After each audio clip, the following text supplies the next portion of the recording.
just what's next then? Now I can't hack you in the ways that we are now. I can't just, put down some malware on your system and then have it call out to my command and control center. What are hackers going to do next? The same thing they're doing now.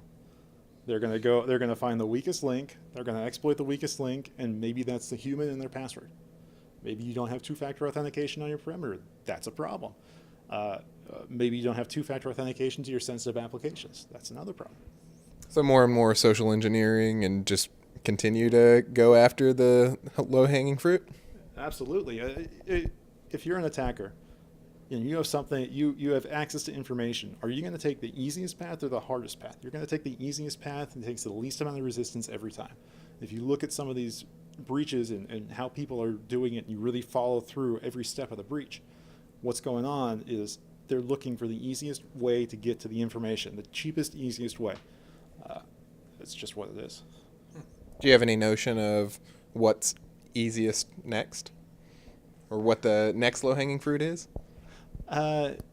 There's always different vulnerabilities that come out in frameworks, in endpoints, in Java, in whatever else. It doesn't matter what platform you're on, especially if you start looking at the Java vulnerabilities.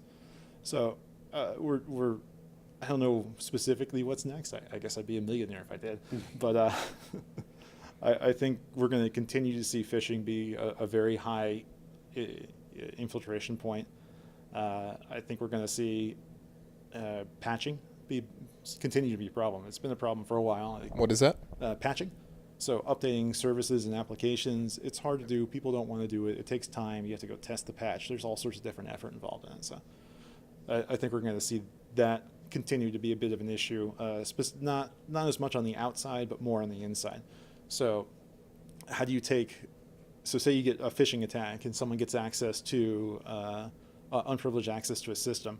Once they have unprivileged access to a system, it's trivial for them to jump up and get privileged access to the system because most people only hit those patches that their vulnerability scanner could see from the outside. So you got to patch everything and keep it up to date. Have no 0 days. It's a losing battle. I rant.